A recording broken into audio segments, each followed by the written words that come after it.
And as part of that, we want to have 2,000 people active in our academy, which will generate $1 million weeks for us. Statistically, a business to get to $50 million, there is a 0.3 to 1% chance of achieving that. We may as well not start, but I'll take those odds. So what do you think we're learning with the vision book and interacting with people? What do you think happens when you don't have fun? I know some people just aren't vision people. Yeah. Like, Taki's not one of them, but I think in some weird abstract thing, not having a vision is also a bit of a vision.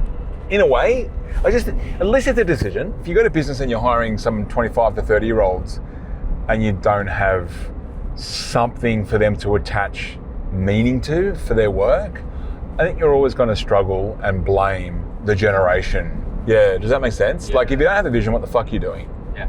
Really, as a leader of a company in this day and age? What is the story that you're telling out? Because again, back to the fact that I don't care what business you think you're in the media business this year. What is the story that you're telling?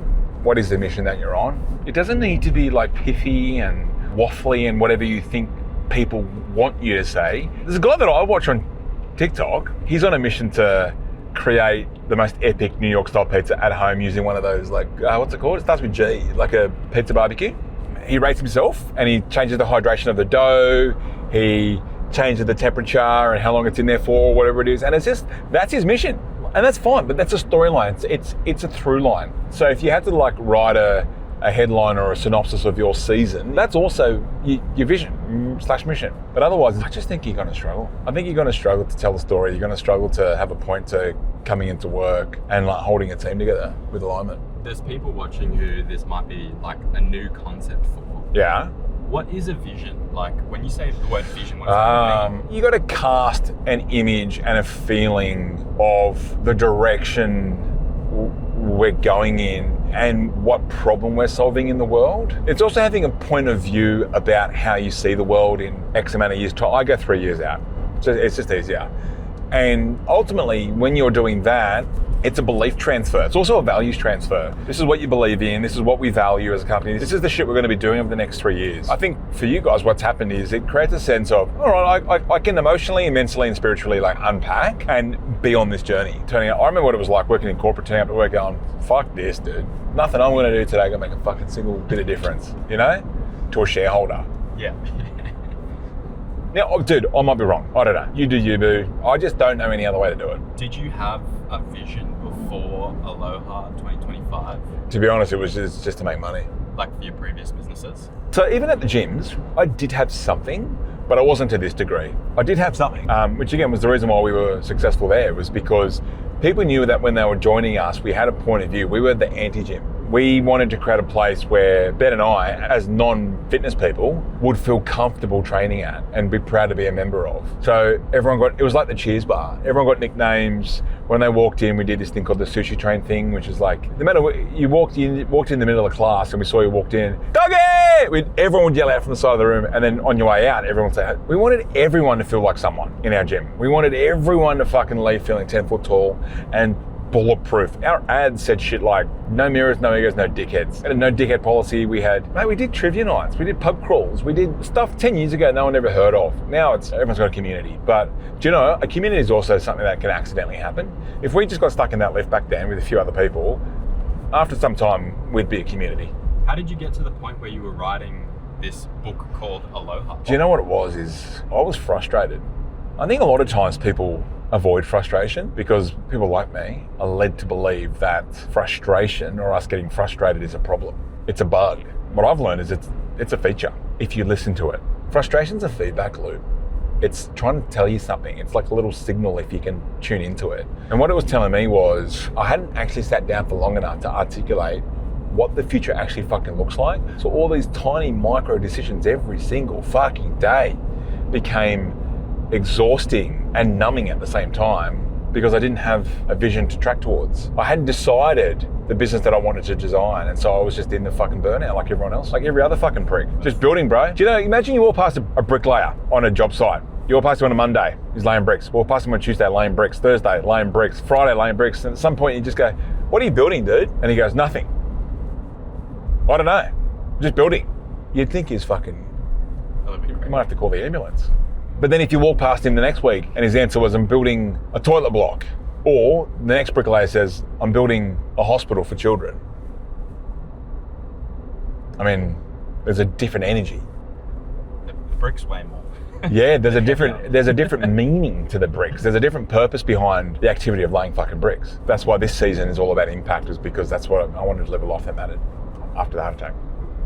And so when you got to the point where you wrote the Aloha 2025 book, which was the first one, how did it work? Like, what purpose did it fill for everyone? Helped people understand where my head was at after 3 days of disappearing and staring into a fire.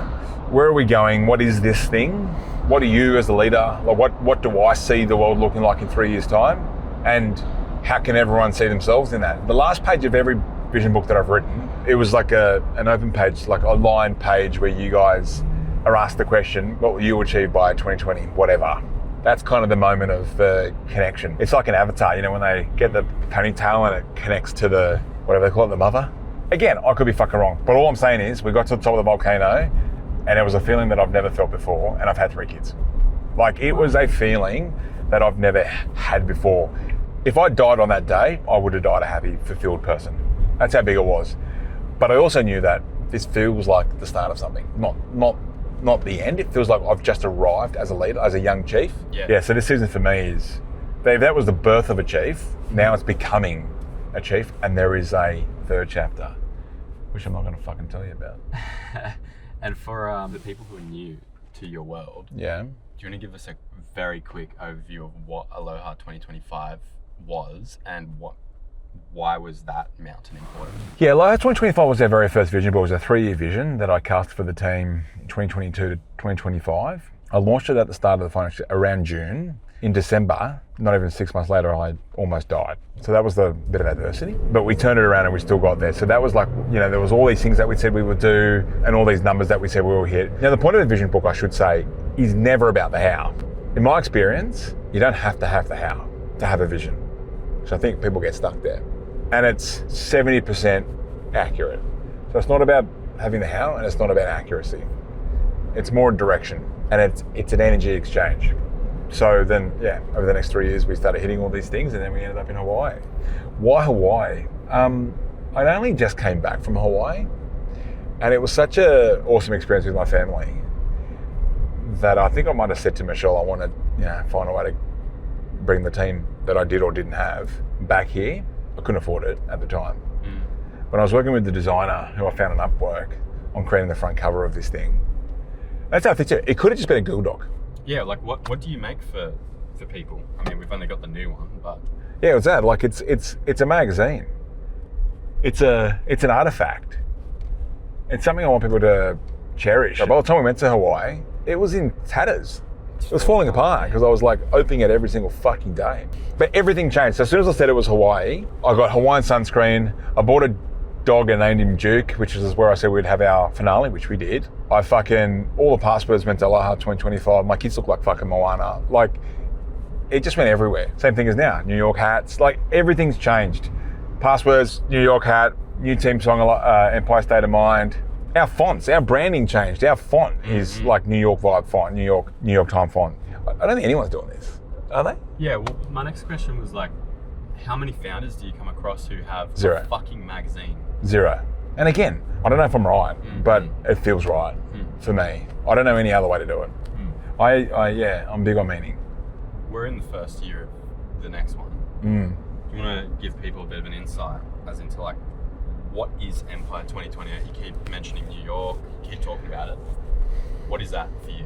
The next season, it's the second in the trilogy, and it's about me becoming a chief and raising G's, raising other leaders, creating a few big milestone moments in a new era. And that era is our impact and income era. I want to make as much money as we can and give away as much money as we can over the next 3 years, put simply.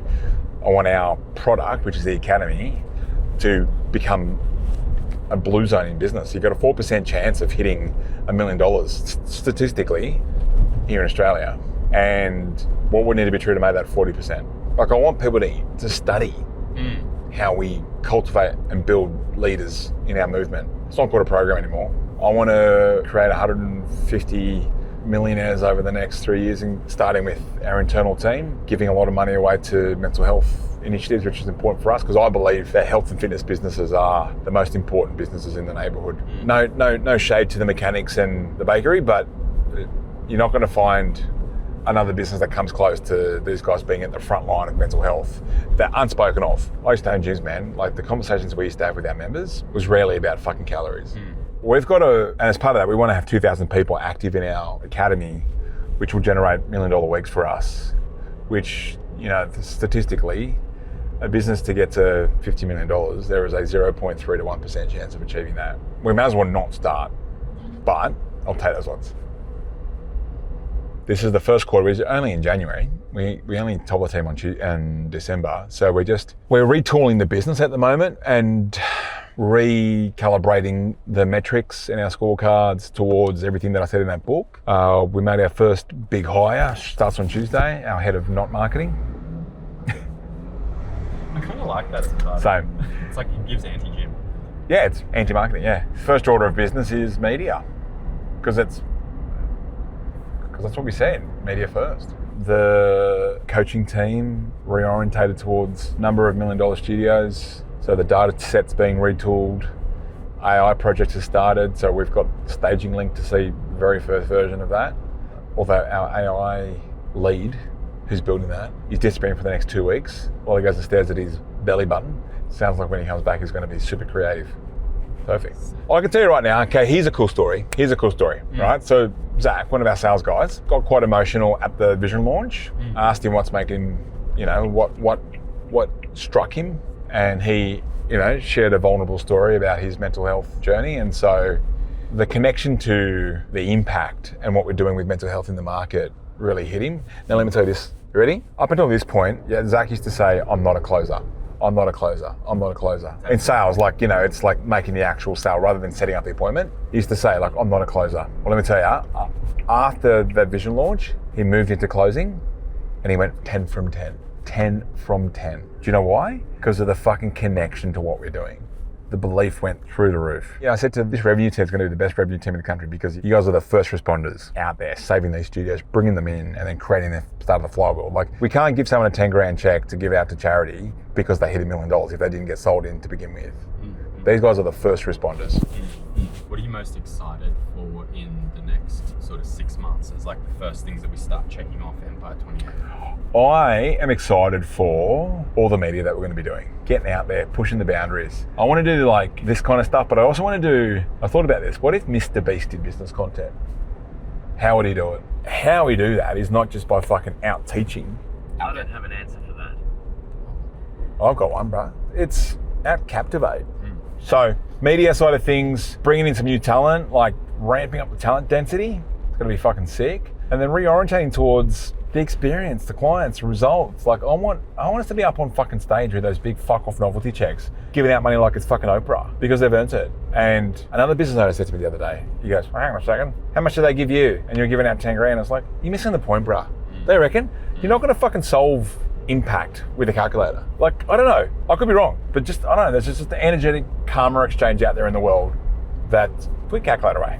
Now, if people wanted to read that and see what you're taking on, where would they go? There'll be a link under the video for you to download it. I want it out there. I want this to be downloaded more than the fucking sales script because I want everyone to know what we care about and to support us. I reckon that's the end of that episode. Fuck yeah. What's on the rest of the day? I'm gonna go find some chicken.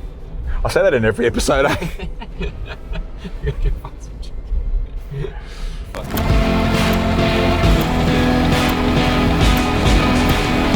Having a go, eh? Have a fucking go, you dog. God, that's that. That's the cut.